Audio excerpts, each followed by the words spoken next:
नमस्कार। आपका बात 25 में स्वागत है। तो बात 25 में आज हम एक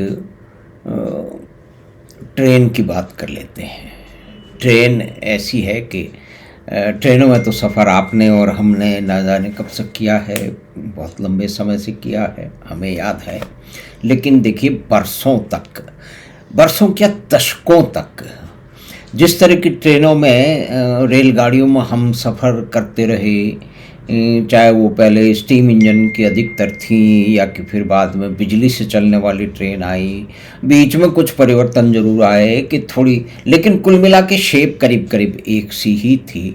यानी कि टेक्नोलॉजी के हिसाब से देखा जाए तो ज़्यादा गहराई में ना जाते हुए, और इसमें ये थोड़ा सा जानकारी देना आवश्यक है कि रेल भी एक बहुत बड़ी मशीन है। और मेरा खुद का थोड़ा बहुत अनुभव मशीन बिल्डिंग में, तो मैं उसी नज़र से, उसी समझ से, जितनी भी छोटी मोटी समझ जो है वो है, उसके हिसाब से हम बात कर रहा हूँ। अधिकतर लोग जो वंदे भारत को गाली देने का पूरा पराक्रम कर रहे हैं, पराक्रम तो क्या कहें उसको, एक घटिया काम कर रहे हैं। पहले तो वंदे भारत शुरू हुई तो उसको पत्थर मारे गए, वो पत्थर आज भी मारे जा रहे हैं। और ये कहा जा रहा है कि पुरानी ट्रेनों का तो कुछ नहीं हो रहा है, वंदे ट्रेन गरीबों के लिए तो नहीं चली है, अमीरों के लिए चली है। अब जो लोग पहले विदेश गए हैं, हमको भी कई बार जाने का मौका मिला है। पहली बार तो करीब 40 साल पहले 80 के दशक में गए थे, 82-83 में। तो तब भी इस तरह के हाई स्पीड ट्रेन में बैठे थे। उनकी स्पीड तो बहुत ज़्यादा है क्योंकि वो यूरोप की ट्रेनें हैं, और जापान की और चीन की ट्रेनें तो बहुत अलग हैं। चीन में तो 40,000 किलोमीटर का ट्रैक जो है वो बुलेट ट्रेन के लिए है, लेकिन हमारे यहाँ बुलेट ट्रेन पहली नहीं बनी क्योंकि टेक्नोलॉजिकल इनोवेशन भारत में कम से कम सरकारी क्षेत्र में बहुत ही दूभर कार्य है। और ये कार्य कितना मुश्किल है वो हम उनकी सेवाओं से भी जानते हैं, और सामने दिखता है उससे भी जानते हैं। और हमारे जो मित्र वगैरह और जानकार उन सरकारी बड़े संस्थानों में कार्य करते रहे हैं, और कुछ ने बड़ी बेबाकी से कभी कभी कुछ बातें साझा की, उसके हिसाब से है। यानी कि पूरा का पूरा एक रेलवे में सिर्फ हम अब ज़्यादा नहीं जाते, तो हमने दशकों तक एक ही तरह की ट्रेनें चलती देखी। हाँ, बीच के अंदर राजधानी एक्सप्रेस आ गई, कोई तेजस आ गई, कोई गरीब रथ आ गई। यानी कि गरीब रथ, गरीब का रथ चलेगा। यहाँ पे इसमें एक तरह से देखिए कि नेतागिरी और उसके संबंधित नारेबाजी शामिल थी। और फिर जिसको मैं दोबारा बार बार रेखांकित करने का छोटा सा प्रयास करता हूँ कि जिन लोगों ने जितनी ज़्यादा गरीबों की बातें करते हैं, उनकी नारेबाजी करते हैं, गरीबों का सबसे ज़्यादा नुकसान उन्होंने ही किया है, उसके 50 उदाहरण भारत से भी मिल सकते हैं, दुनिया भर से भी मिल सकते हैं। खैर वो एक अलग विषय है, उसको छोड़ देते हैं। क्योंकि गरीब रथ की बात हुई ना, तो इसलिए बात की। तो उसमें कोई बहुत बड़ी टेक्नोलॉजी तो नहीं थी, सिर्फ ये है कि वैक्यूम आधारित और वो जो है टॉयलेट कुछ बदले गए। एसी ट्रेन भी आई, तेजस ट्रेन भी चली, और कई तरह की ट्रेनें चलती रही, लेकिन बेसिकली जो गाड़ी का जो स्ट्रक्चर है वो वही बाबा आदम के ज़माने का पुराना चलता रहा, क्योंकि कोई परिवर्तन की धारा ही नहीं है ना। और उसके लिए जो एक नेतृत्व चाहिए, वो नेतृत्व यथास्थितिवादी है। वो नेतृत्व ऐसा है कि वो अपने चापलूसों को प्रमोट करता है। लंबे कालखंड से यही होता रहा है। और चापलूस लोग जो होते हैं वो अपनी चापलूसता के कारण जो बड़े बड़े पद पाते हैं, अपनी किसी निपुणता के कारण, किसकी स्किल सेट के कारण नहीं जाते। तो कुल मिला के देखिए, तंत्र वैसा ही स्थापित हो गया। यानी कि जैसे हमारी राजनीति थी, उसमें जिस तरह के डिसीजन होते थे, उसमें जिन लोगों को बढ़ाया पढ़ाया जाता था, जिन लोगों को आगे किया जाता था, वही का वही पूरा प्रारूप करीब करीब भारत के सभी पब्लिक सेक्टर एंटरप्राइज में आ गया। यानी कि कुछ नया नहीं करना है। नया आप करने के लिए, क्योंकि आपको तो चापलूसी का आपका मुख्य गुण है, तो आप कुछ नया कैसे करेंगे? नया करने के लिए तो कुछ समझ चाहिए, नया करने के लिए कुछ हिम्मत चाहिए, और नया करने के लिए बाकी सबका सहयोग भी चाहिए। तो जितने भी सरकारी बड़े संस्थानों में मित्र लोग रहे हैं, उन्होंने कहा कि सहयोग वयोग की वहाँ बात मत करो, सब एक दूसरे को का एक मारकाट सी लगी रहती है। यानी कि कोई भी सब, तो अब हम सीधे सीधे वंदे भारत ट्रेन पे आ जाते हैं कि वंदे भारत ट्रेन का जो कॉन्सेप्ट नोट है वो एक रेलवे के इंजीनियर श्री सुधांशु मणि ने रखा था, रेलवे बोर्ड के चेयरमैन के साथ में, यानी कि बड़े अधिकारियों के सामने रखा था। अब ज़्यादा टेक्निकल डिटेल में हम जानबूझ के नहीं जा रहे हैं, क्योंकि कहानी मुख्य जो है वो ट्रांसफॉर्मेशन की है, जो अमूलचूल परिवर्तन की है, जो टेक्नोलॉजिकल परिवर्तन समाज में परिवर्तन लाते हैं। अब मोबाइल फ़ोन के आने से, कंप्यूटर के आने से समाज में भी परिवर्तन हुआ है, समाज के काम धंधों में परिवर्तन हुआ है, व्यापार में परिवर्तन हुआ है। तो इसी तरह से जो वंदे भारत ट्रेन ने भी वो एक परिवर्तन कर दिया है। जिस तरह की विदेश की ट्रेन है उस तरह की पूरी तो नहीं आई है, लेकिन ये एक यात्रा है। यहाँ आप बहुत बड़ी बड़ी छलांग नहीं मार सकते, आपको कुछ एक स्टेप बाय स्टेप, सीढ़ी दर सीढ़ी आगे चढ़ना पड़ता है। तो टेल्गो की ट्रेन करीब 8 साल पहले आई थी यहाँ पे, और उनको नॉकडाउन कंडीशन में मंगाया गया था, यहाँ असेंबल की गई थी, उसकी ट्रेन चली थी। लेकिन कुल मिला के उससे जो कुछ सीख मिली उसका ये था कि उसकी टेक्नोलॉजी को अडेप्ट किया गया, यानी कि उनके पहिए भी टिल्ट हो जाते हैं। तो पुराने वाली बोगियों में ये टिल्टिंग व्हील की जो है वो टेक्नोलॉजी नहीं थी, तो इसके कारण स्पीड में फ़र्क पड़ता था, और कर्वेचर पे यानी कि घुमावदार मोड़ पे ट्रेनों को मुड़ने में उनको कई तरह की झटके लगते थे। अब ये जब टिल्ट हो रहा है उसके कारण वो समस्याएं समाप्त हो गई। दूसरी बात यह है कि उनका वेट कम है, उनका वजन कम है, तो इसका मतलब फ्यूल एफिशिएंसी उनकी ज़्यादा है, चाहे वो बिजली से चलने वाली ट्रेन हो, चाहे डीजल से चलने वाली ट्रेन हो। अभी हम तकनीकी डिटेलों में नहीं जा रहे हैं, मोटी मोटी बात कर रहे हैं।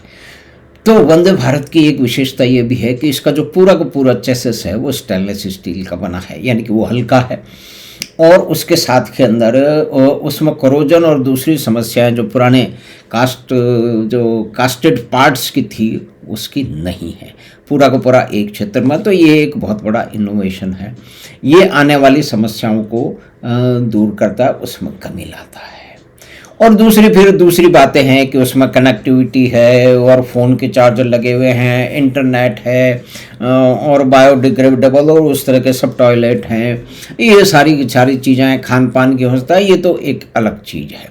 लेकिन ये ट्रांसफॉर्मेशन जो है, मुख्य ट्रांसफॉर्मेशन इसके बनने में है, और एक पूरा का पूरा अभियान एक समूह यानी कि बहुत सारे समूहों द्वारा चलाया जा रहा है, जो कि वंदे भारत की जो यात्रा है, जो वंदे भारत ने जो मूलभूत परिवर्तन भारतीय रेल में किया है और भारतीय रेल में धीरे धीरे यात्रा में होने वाला है, उसको वो नकार देना चाहते हैं, क्योंकि पहले ही दिन से पत्थर मारने शुरू हुए थे।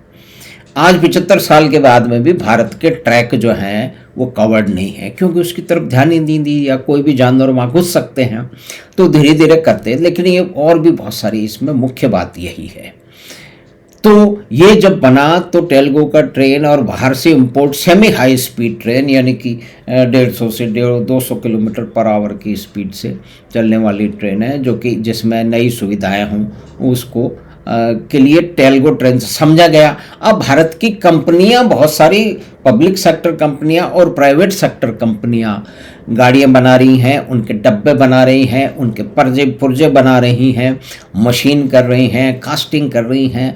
तो बहुत सारे तरह के काम है, ये रेलवे के क्षेत्र में काम हो रहा है, और उससे सैकड़ों कंपनियों को, छोटी बड़ी कंपनियों को, जिसमें बड़ी बड़ी कंपनियों के नाम आते हैं, भारत फोर्ज का भी उसमें नाम है, और BEML का भी उसमें नाम है, और कई तरह की कंपनियों के नाम हैं जो है वो इस कार्य में लगी हुई हैं। BHEL भी उसमें कई काम कर रहा है। तो ये सब लगी हुई हैं, तो एक नई ऊर्जा आई है, एक नया संचार हुआ है, यानी कि पब्लिक सेक्टर जो यूनिट है, जो कि एक मंद और सुस्त पड़ी रहती थी, उनमें जान 2014 के बाद ही आई है। अब इस सत्यता को स्वीकार करने में किसी को इसमें दिक्कत है, तो फिर उनके साथ में समझ में दिक्कत है, यह कि हर चीज़ को राजनीति से मिला के देखने में और धड़ेबाजी में, राजनीतिक धड़ेबाजी में गिरने की समस्या है। तो अब ये जैसा कि जानकार लोग बताते हैं और अखबारों में भी छपा है कि रेलवे बोर्ड तो टेलगो की ट्रेन को लाने के लिए पूरा तैयार हो चुका था, लेकिन उसके अंदर परिवर्तन हुआ। और फिर जब परिवर्तन हुआ और जब प्रधानमंत्री ने कह दिया कि भाई आप क्यों नहीं बना सकते, तो उन्होंने कहा इसमें चैलेंज है, तो उन्होंने कहा चैलेंज आप स्वीकार करो। तो साहब रेलवे बोर्ड के चेयरमैन ने और कोई भी पदाधिकारी ने सुधांशु मणि साहब को दोबारा बुलाया और उनसे बोला कि भाई आप क्या कह रहे थे। तो ट्रेन 18 शुरू हुई 2018-19 के आसपास में। 18 महीने थे सिर्फ सुधांशु मणि को ये ट्रेन बनाने में। अब हमने तो कुछ ऑटोमेटिक मशीनें बनाई हैं जो कि एक कमरे के साइज़ की, आधे कमरे के साइज़ की होती हैं, उसमें भी हज़ारों कंपोनेंट होते हैं। लेकिन ये ट्रेन एक इतना बड़ा प्रोजेक्ट है कि इसकी कल्पना वो ही कर सकते हैं कि जिन्होंने इंजीनियरिंग और मैन्युफैक्चरिंग क्षेत्र में, मशीन बिल्डिंग क्षेत्र में या भी काम किया हो, या कि उसकी बारीकी को, उसकी जो है समस्याओं को और उसके समाधानों को और उसकी चुनौतियों को जानते समझते हों। पत्थर मारने वालों को क्या है, पत्थर मारने वाले तो हमेशा पत्थर ही मारते रहते हैं। और IRRTC का जो शेयर है उससे आप देख लीजिए कि कितना बड़ा झूठ है कि ये वंदे भारत ट्रेन तो खाली चल रही है।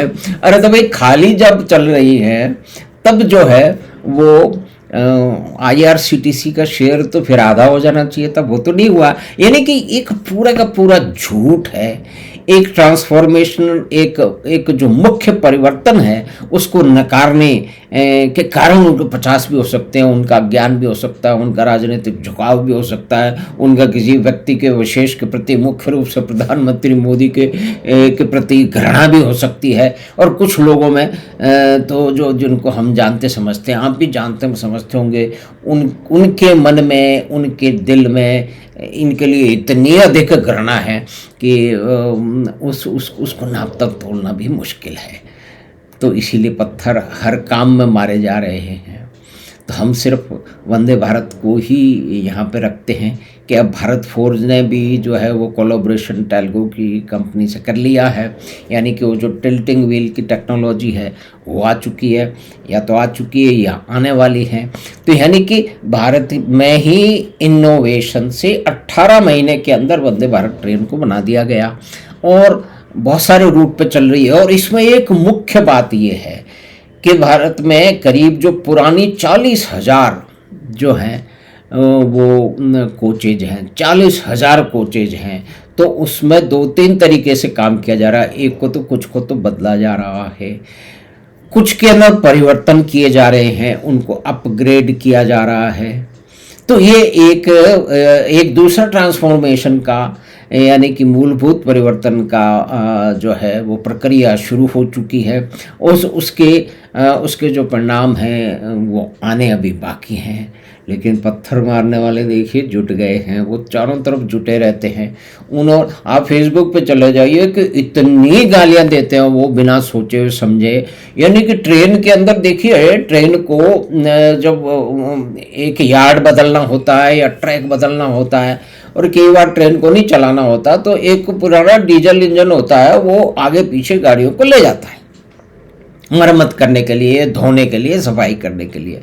उसके 50 कारण हो सकते हैं, लेकिन उसमें तो कह रहा है कि बाप ही काम आता है। यानी कि वंदे भारत को एक पुराना डीजल इंजन लगा रखा है, तो फेसबुक ऐसी पोस्टें हजारों भरी पड़ी हो गई, भाई बाप ही काम आता है। अरे तो वो बाप ही रहता है। यानी कि पूरा का पूरा एक राजनीतिक वितंडा वो लोग कर रहे हैं जो इस क्षेत्र के बारे में, इस परिवर्तन के बारे में कुछ भी जानते समझते नहीं हैं। नहीं, ऐसा मैं नहीं कह रहा हूँ कि हम कुछ ज़्यादा, लेकिन एक ये जो भी मैं निवेदन कर रहा हूँ वो कुछ फैक्ट्स पे आधारित है, कुछ अनुभव पर आधारित है, और कुछ उसकी जितनी भी हम उसके बारे में पढ़ पाए, सुन पाए, उसके ऊपर आधारित है। तो इसमें मुख्य बात जो भी है, सेवा सुविधा तो सामने है, और सीटें हैं वो भी सामने हैं, उसको फिर रिपीट करने की ज़रूरत नहीं है। जो मुख्य एक बात जो मैंने आपको जो निवेदन किया कि जो वो स्टेनलेस स्टील की जो उसका स्ट्रक्चर है, सपोर्टिंग स्ट्रक्चर है, बोगी है और टिल्टिंग जो व्हील हैं वो आने वाले हैं, तो ये अपने आप में एक परिवर्तन है। ये भारत में ही हो रहा है, यानी कि लॉक स्टॉक बैरल जो इंपोर्ट करने की जो संस्कृति चली आ रही थी, अब उस संस्कृति के कई कारण हैं। उसके बारे में तो स्वर्गीय पत्रकार श्री कुलदीप नायर साहब ने बहुत पहले ही लिख दिया था कि भारत इंपोर्ट क्यों करता है। उसके कारण भी राजनीतिक हैं, कुछ फ़ायदे उनको मिलते हैं बाहर के बाहर, तो वो कई मामलों में परिवर्तन हो रहा है। लेकिन जो हमारे परिवर्तन के जो घोर विरोधी हैं, जिन्हें यथास्थितिवाद से इतना प्रेम है कि वो किसी भी परिवर्तन को मानने समझने को तैयार नहीं, वो आज भी गालियां दे रहे हैं, एक तरह से पत्थर मार रहे हैं। वो पहले भी पत्थर मार रहे थे, लेकिन मेरा एक निवेदन ये था कि ये एक छोटी सी जानकारी वंदे भारत ट्रेन के बारे में और किस तरह से ये ट्रेनें बनी हैं, किस तरह की नई टेक्नोलॉजी है, उसमें मोटी मोटी बातें हमने जो है ना वो सामने रखी। बहुत अधिक टेक्निकल डिटेल में गए नहीं, क्योंकि वो तो फिर विशेषज्ञों का मामला हो जाता है। तो हमें आशा है कि ये बातचीत जो वंदे भारत के बारे में है, जो एक परिवर्तनशील जो यात्रा है उसके बारे में है, एक ये बहुत बड़ी यात्रा है, इसके दूरगामी परिणाम बहुत आगे दशकों तक मिलते रहेंगे। जो एक प्रक्रिया थी जो आज से दशकों पहले शुरू हो जानी चाहिए थी, जिस तरह की ट्रेनों में कभी हम 70 और 80 के दशक में विदेशों में बैठने का हमको मौका मिला, उसकी तरह से तो नहीं, लेकिन पहले से बहुत ही बेहतर अब भारत में भी ट्रेन चल रही हैं। इसके बारे में विश्व और भारत से वंदे भारत ट्रेन बारे में एक्सपोर्ट भी हो रही है, और न्यूजीलैंड में ऑस्ट्रेलिया में कहाँ चल रही है। लेकिन इस बात के ऊपर जो हमारे पत्थरबाज हैं, यानी देखिए कश्मीर में पत्थर मारने का एक सिलसिला है, और भारत में भी जो वंदे भारत पे पत्थर मार रहे हैं ना, ये उसी संस्कृति के उनके साथी लोग हैं। ये वही लोग हैं जो 370 लौटाना चाहते हैं, देश को बांग्लादेश बनाना चाहते हैं मोटा मोटा रूप से। वही लोग वंदे भारत वाली देल में लगे हुए हैं, यानी कि पूरा का पूरा जो समूह है उसका राजनीतिक वितंडा है, लेकिन वास्तविकताएं तो उसमें है नहीं। तो हमने प्रयास किया है कि वंदे भारत और उससे संबंधित कुछ बातों के बारे में बातचीत की जाए। हमें आशा है कि बातचीत आपको पसंद आई होगी, तो आप चैनल बात 25 को सब्सक्राइब करें और लिंक अपने मित्रों और परिवार के साथ साझा करें। हम आपसे फिर मिलेंगे बात 25 की अगली बात में। धन्यवाद, नमस्कार।